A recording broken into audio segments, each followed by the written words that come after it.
ये यकीनन 2025 की सबसे जबरदस्त और दिल दहला देने वाली थ्रिलर फिल्म है।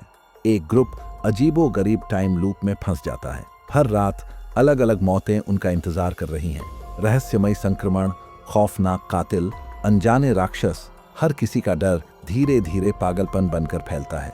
लेकिन इसी बर्बादी में एक ऐसा राज सामने आता है जो सबको हिलाकर रख देता है।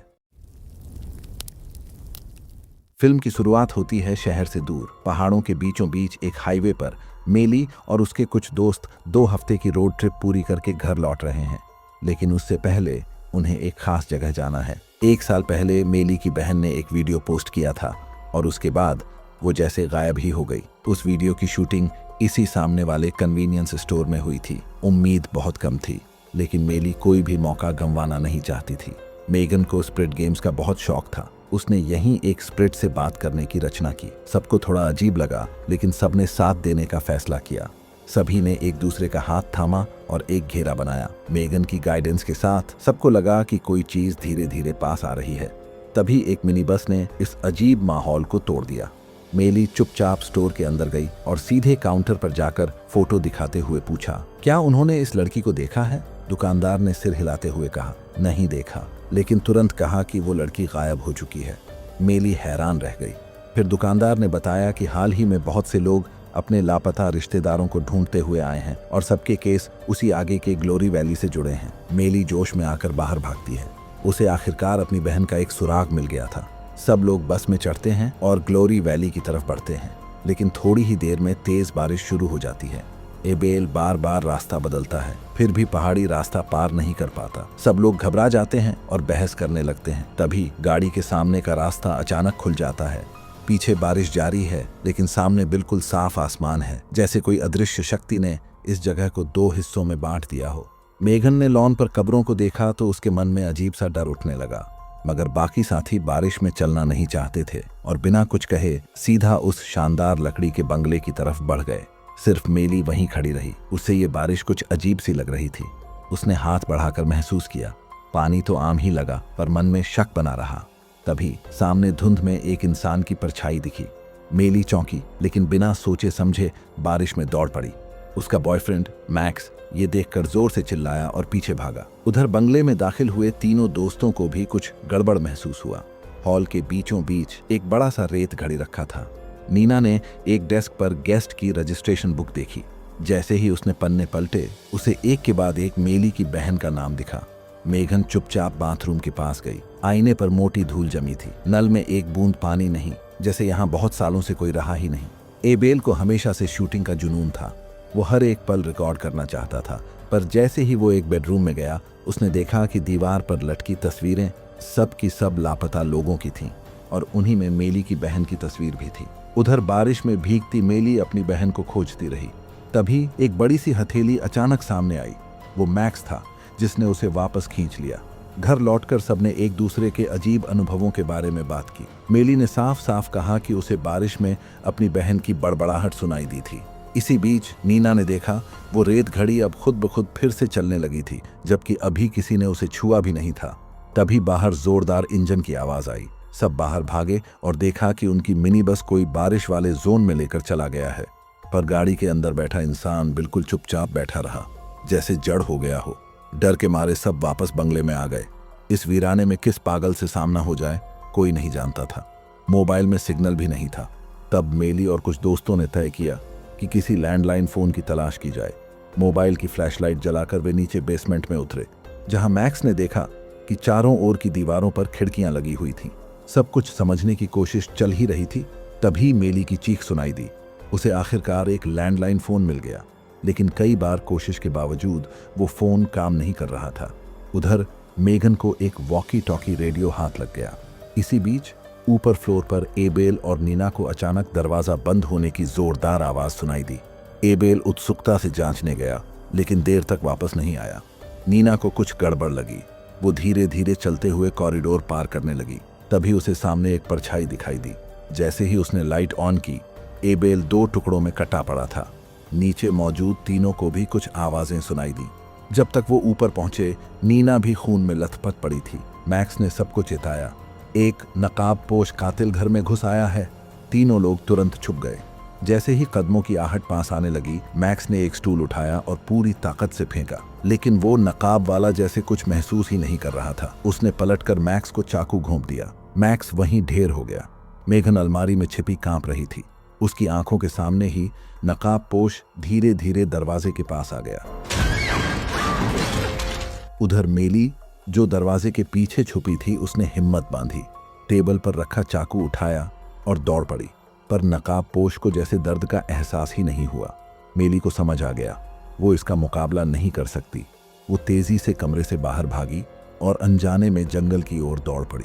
धुंध में उसे एक जानी पहचानी परछाई दिखी, पर वो कुछ समझ पाती इससे पहले ही उस शख्स के पेट में चाकू घोंप दिया गया और मेली की मौत के साथ ही बाकी बचे 5 लोगों का भी खात्मा हो गया। फिर अचानक रेत घड़ी खुद ब खुद घूमने लगी और सब लोग फिर से उसी पल में पहुंच गए जब उन्होंने पहली बार घर में कदम रखा था। पर इस बार उन्हें सब कुछ याद था, अपनी मौतें, हर एक पल, और सबसे डरावनी बात ये थी उनकी तस्वीरें भी अब दीवार पर चिपकी हुई थीं। अब तो सब पूरी तरह घबरा गए। क्या कोई अज्ञात शक्ति उन्हें यहाँ फंसा रही है? एबेल ने कहा, अब बस मुझे गाड़ी लेकर यहाँ से भाग जाना है। लेकिन नीना बोली, मामला इतना आसान नहीं है। उसे वो रजिस्टर याद आया जिसमें एक ही नाम की कई लाइनें थीं। मतलब उन सभी लोगों ने ये लूप कई बार झेला। इसी वक्त बाहर से एक बार फिर जोर से दरवाजा पीटे जाने की आवाज आई। सब लोग धीरे धीरे आगे बढ़े तो देखा मेन दरवाजा अपने आप बार बार खुल और बंद हो रहा था। एबेल और मैक्स ने मिलकर दरवाजा जबरदस्ती बंद कर दिया। उधर नीना ने देखा कि रेत घड़ी फिर से चलने लगी थी। मेघन का चेहरा डर से सफेद पड़ गया। वो एक स्पिरिचुअल सेंस वाली लड़की थी, दूसरों से ज्यादा कुछ महसूस कर सकती थी। उसे लग रहा था आज रात कुछ बहुत बुरा होने वाला है। उसके मुंह से ये बात निकली ही थी कि उसका शरीर खुद ब खुद मरोड़ने लगा। ऊपर लटकता बल्ब एक चीख के साथ फट गया और मेघन पूरी की पूरी गायब हो गई। जब सब ने मिलकर उसे ढूंढा तो देखा कि वो हवा में लटकी हुई थी। उसका चेहरा अजीब ढंग से सूखा और सपाट था, मानो कोई पुरानी तस्वीर हो, और मुंह से अजीब अजीब आवाजें निकल रही थीं जैसे उसमें ढेरों आत्माएं समा गई हों। फिर एक और भयानक चीख गूंजी। मेघना की गर्दन एक तरफ मुड़ गई और वो जमीन पर गिरते ही दम तोड़ गई। सबके दिल डर से कांप उठे। क्या फिर से उन्हें मरना पड़ेगा? अचानक दरवाजे पर बहुत तेज दस्तक हुई। मेली का चेहरा एकदम सख्त हो गया। वो पहचान गई कि ये तो उसकी बहन की आवाज थी, बचाओ की पुकार। सबको शक तो हुआ, पर उसके आशिक मैक्स की मोहब्बत भारी पड़ गई। मेली ने बिना सोचे समझे दरवाजा खोल दिया, पर बाहर कोई नहीं था। मैक्स चौंक कर सामने देखता है। न जाने कब एक नया लकड़ी का झोपड़ा सामने आ गया था।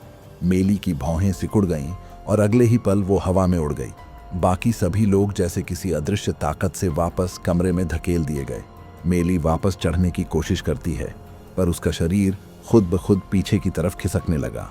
मैक्स उसे बचाने के लिए बाहर भागने लगा, लेकिन एबेल ने रास्ता रोक लिया। वो उसे रोकने की पूरी कोशिश करने लगा। उसने कहा, मेली नहीं बच सकती, भागने का यही सही मौका है। पर मैक्स कुछ सुनने को तैयार नहीं था। वो सीधे दरवाजा खोलकर बाहर निकल गया। उधर मेली लकड़ी के झोपड़े में होश में आ चुकी थी। चारों ओर अजीब अजीब मुखौटे टंगे थे। टीवी पर एक खदान धंसने की न्यूज चल रही थी और एक बूढ़ा आदमी सोफे पर बैठा हुआ था। मेली ने देखा वो बूढ़ा आदमी शायद सो गया था। उसने सोचा अब निकल जाना चाहिए, लेकिन जैसे ही उसने लकड़ी का दरवाजा खोला वो पूरी ताकत से बंद था। काफी कोशिशों के बाद जब वो वापस पलटी तो देखा वो बूढ़ा अब खड़ा हो चुका था। आदमी ने धीमे स्वर में कहा, या तो इस रात को सह लो या फिर इस रात का हिस्सा बन जाओ। इतना कहकर उसने दोनों हाथों से मेली को जोर से धक्का दे दिया। ऑक्सीजन मास्क जैसा कुछ उसके चेहरे पर चढ़ा दिया गया और उसकी दोनों आंखें धीरे धीरे काली होने लगी। उधर वो बूढ़ा आदमी देखते ही देखते तेजी से बूढ़ा होता गया और अंत में एक कीचड़ सी लाश में बदल गया। अब मेली के चेहरे पर एक अजीब डरावनी मुस्कान उभर आई थी। उधर बाहर एबेल और नीना भागते हुए गाड़ी में जा बैठे। एबेल को अब किसी की फिक्र नहीं थी। उसने सीधे एक्सीलरेटर दबा दिया और बारिश के बीच भाग निकला, लेकिन ज्यादा दूर नहीं गया था कि सामने एक लंबा डरावना साया खड़ा था। एबेल डर के मारे कांप गया। फौरन गाड़ी वापस मोड़ ली और सेफ जोन में लौट आया। नीना गाड़ी से उतरना चाहती थी, लेकिन दरवाजे लॉक हो चुके थे। अगले ही पल खिड़की पर खून की धार आ गई। एबेल को किसी ने एक ही वार में मार डाला। वो वहीं था। मास्क वाला कातिल फिर से लौट आया था। उधर मैक्स झोपड़ी के अंदर पहुंच चुका था, पर वहां सिर्फ राख ही बची थी। मेली का कोई नामो निशान नहीं। मैक्स ने ध्यान से कमरे को देखा। एक कोने में एक जोकर हिलती कुर्सी पर बैठा था। वो नजदीक गया तो देखा ये बस एक गुड़िया थी। गुस्से में उसने उसे लात मारी, पर जैसे ही वो पलटा मेली खड़ी थी, पर अब उसके चेहरे पर एक मास्क था और अगले ही पल मैक्स जमीन पर गिर पड़ा, क्योंकि मेली ने उसे बेरहमी से मार डाला। जब मेली उस झोपड़ी से बाहर निकली, मास्क वाला कातिल तेजी से गाड़ी लेकर आया और मेली को कुचल कर मार डाला। पूरा ग्रुप एक बार फिर पूरी तरह खत्म हो गया। इस बार जब सब फिर से जिंदा हुए, उन्होंने समझदारी दिखाई, मुख्य दरवाजे को पूरी तरह बंद कर दिया और सब के सब बाथरूम में छुप गए। उन्हें अब बस रात गुजारनी थी, जैसा कि उस बूढ़ी औरत ने कहा था। तभी एबेल को प्यास लगी। मेघन ने उसे टोका, यहाँ पानी नहीं मिलेगा। लेकिन जब उसने नल खोला तो उसमें से साफ पानी निकलने लगा। पूरे दिन न खाना मिला न पानी, तो जैसे ही उन्हें थोड़ी राहत मिली, सबने थोड़ी बहुत नल का पानी पी लिया। इसके बाद शुरू हुआ एक लंबा इंतजार। तभी अचानक एबेल को जोर की खांसी आने लगी और अगले ही पल उसके मुंह से खून निकल पड़ा। खांसी और बढ़ती गई और फिर वो पूरा का पूरा फट पड़ा। हर तरफ चीख पुकार मच गई। नीना ने अपने शरीर से खून साफ करने की कोशिश की, पर तभी वो भी फट पड़ी। अब सबको समझ आ गया, वो पानी जहर था। मेघन का चेहरा पीला पड़ गया। वो तीसरी थी जिसने पानी पिया था, और जैसे ही सबकी नजर उस पर गई, वो भी फट गई। मेली सब कुछ समझ चुकी थी। एक बार फिर वो असफल हुए थे, लेकिन शायद उनके पास एक और मौका था। मैक्स ने हार मान ली और देखते ही देखते खून का एक गड्ढा बन गया। अब सिर्फ मेली बची थी। वो खुद ही जमीन पर लेट गई और मौत का इंतजार करने लगी। तभी कमरे से एक आदमी बाहर निकला। वो वही था, वो दुकान वाला सेल्समैन। मेली की आंखें अविश्वास से भर गईं और अगले ही पल उसकी भी जान चली गई। रेत घड़ी फिर से घूमने लगी और सब एक बार फिर नए चक्र में लौट आए। इस बार सभी घबरा गए और सुराग ढूंढने में जुट गए। मेली ने एक दस्तावेजों के ढेर में उस सेल्समैन की असली पहचान ढूंढ निकाली। वो एक साइकोलॉजिस्ट था। बाकियों को और भी खतरनाक सच मिला। ये जगह कभी एक खुशहाल कस्बा थी, लेकिन सालों की खुदाई की वजह से पूरा कस्बा जमीन के नीचे दब गया। 1000 से ज्यादा लोग मारे गए। राहत कार्यों में जो टीम आई थी, उसी में वो साइकोलॉजिस्ट भी था। मैक्स की आंखें खुल गईं। अब समझ में आया, मैंने उस दिन बेसमेंट में खिड़की क्यों देखी थी। नीना एक दरवाजा खोलकर बाहर गई और वहां सामने थी एक सुरंग। ठंडी हवा का झोंका आया। वो डर के मारे तुरंत दरवाजा बंद कर गई। उधर एबेल को एक पुराना वीडियो टेप बॉक्स मिला। उसे खोलते ही उसके होश उड़ गए। ये था उस साइकोलॉजिस्ट का एक्सपेरिमेंट रिकॉर्ड। उसने एक जिंदा बचे इंसान को एक सीक्रेट रूम में बंद कर रखा था और बार बार उसके साथ डर और निराशा का खेल खेलता था। वो कैदी धीरे धीरे मानसिक और शारीरिक रूप से बदलता गया। ठीक 13 दिन बाद वो इंसान एक राक्षस बन चुका था। सबने ये वीडियो देखा और सच समझ आ गया। ये तो वही है जो हमारे साथ हो रहा है, मेली ने उसी वक्त कहा। हमें बचना नहीं, हमें उस साइकोलॉजिस्ट को खत्म करना है। तभी रेडियो के भीतर से एक धीमी आवाज गूंजी। वो कोई था जो मेली की तारीफ कर रहा था। बोल रहा था, अगर उस डॉक्टर से मिलना चाहती हो तो अकेले जंगल में आओ। मेली बिना एक पल गंवाए बाहर की ओर दौड़ पड़ी। बाकी सब भी उसके पीछे भागना चाहते थे, लेकिन एबेल ने रास्ता रोक लिया। तुमने नहीं सुना, सिर्फ मेली को बुलाया गया है। पर मैक्स ने उसकी एक नहीं सुनी। मरेंगे तो फिर से झेंगे, कहते हुए वो मेघन को साथ लेकर बाहर की ओर भाग गया। एबेल कुछ और बोलने ही वाला था कि नीना ने लोहे की छड़ उठाई और उसके सीने में घुसेड़ दी। बहुत हो गया इसका बकबक। मैक्स ने सिर हिलाया और दोनों बाहर निकल गए। उधर मेली एक काले अंधेरे जंगल में पहुंच चुकी थी। अचानक वो एक जानलेवा ट्रैप में फंस गई। उसके पैर में गहराई तक तेज फंदा धंसा हुआ था। उस फंदे से जुड़ी थी लोहे की एक जंजीर और अगली ही सेकंड कोई अज्ञात ताकत उसे अंधेरे में घसीट ले गई। घर के अंदर एबेल और नीना के सामने वही मास्क वाला हत्यारा आ धमका। फिर क्या हुआ, अंजाम बताने की जरूरत नहीं। उधर जंगल में मैक्स और मैगन एक कीचड़ में आधी डूबी हुई इमारत तक आखिरकार पहुंचते हैं। तभी पीछे से एक धीमी सी आहट आती है। दोनों पेड़ के पीछे छिप जाते हैं। तभी ऊपर से कुछ चिपचिपा लिक्विड टपकता है। एक भयानक राक्षस अब उनके सामने था। दोनों की जान सूख गई और भागते बने। भागते हुए मेगन का पैर फिसलता है और वो जमीन पर गिर पड़ती है, लेकिन वो गिरती भी है एक शीशे की छत पर। जरा सी भी हरकत और वो कांच टूट जाएगा। मैक्स ने उसे बचाने के लिए हाथ बढ़ाया, लेकिन तब तक वो राक्षस आ धमका। मैक्स ने अपनी आंखों से देखा कि वो राक्षस मेघन को एक अंधेरे में खींच कर ले गया। जिस बात की कोई कल्पना भी नहीं कर सकता था, वो हुआ। जो मेली जंगल में घसीटी गई थी वो अभी जिंदा थी। मैक्स वहां से गुजरते हुए उसे ढूंढ निकालता है। जैसे ही मेली खुद को फंदे से छुड़ाने लगती है, अंधेरे से एक भयानक राक्षस बाहर आ जाता है। मैक्स फुर्ती से शिकारी फंदा उसके सिर पर फंसा देता है, लेकिन तभी मेली की आंखें लाल हो उठती हैं। कपड़ों से वो पहचान जाती है ये राक्षस और कोई नहीं, उसकी अपनी छोटी बहन है। वो भागते हैं और एक पुराने बैरिकेड में छिप जाते हैं। मेली का दिल अब भी धक धक कर रहा था। कोई शक नहीं, इस बार भी वो असफल हो गए। अब बाकी के 3 दोस्त मारे जा चुके थे। मेली ने तय कर लिया उसे फिर से शुरुआत करनी ही होगी। वो एक टूटी हुई कांच की शीशे की टुकड़ी ढूंढती है और मैक्स से कहती है, खत्म कर दो मुझे। मैक्स भारी मन से उसकी बात मानता है, लेकिन तभी वो देखता है कि राक्षस करीब आ चुका है। वो झटपट बाहर भागता है। रास्ते में बारिश की कुछ बूंदें उसके मुंह में चली जाती हैं। अगले ही सेकंड वो फट पड़ता है, एक खून के गुब्बारे की तरह। अब तो बारिश का पानी पीना भी जानलेवा हो गया है। वो सब एक बार फिर मरकर लौट आए। इस बार सबके चेहरे पर सिर्फ डर नहीं था, समझदारी भी थी। अब भी कुछ जीवन बचा था। लेकिन तभी एबेल की पीठ पर एक उभार दिखाई देता है। सभी के चेहरे सख्त पड़ जाते हैं। मेली रजिस्टर की ओर भागती है। उसमें लिखा है, उन्होंने 13 रातें पार कर ली हैं और वीडियो टेप के हिसाब से अब उनके पास सिर्फ आखिरी मौका बचा है। अगर अब भी असफल हुए तो वो हमेशा के लिए राक्षस बन जाएंगे, अंधकार का हिस्सा। लेकिन एक गड़बड़ है। सबको याद है कि वो सिर्फ 4 बार मरे हैं, यानी कुछ यादें गायब हैं। एबेल को कुछ सूझता है। वो अपना फ़ोन निकालता है। फ़ोन में रिकॉर्ड थी उनकी बाकी मौतें। कहीं किसी पैरासाइट का हमला, तो कहीं एक भयानक डेथ गॉड सामने आता है।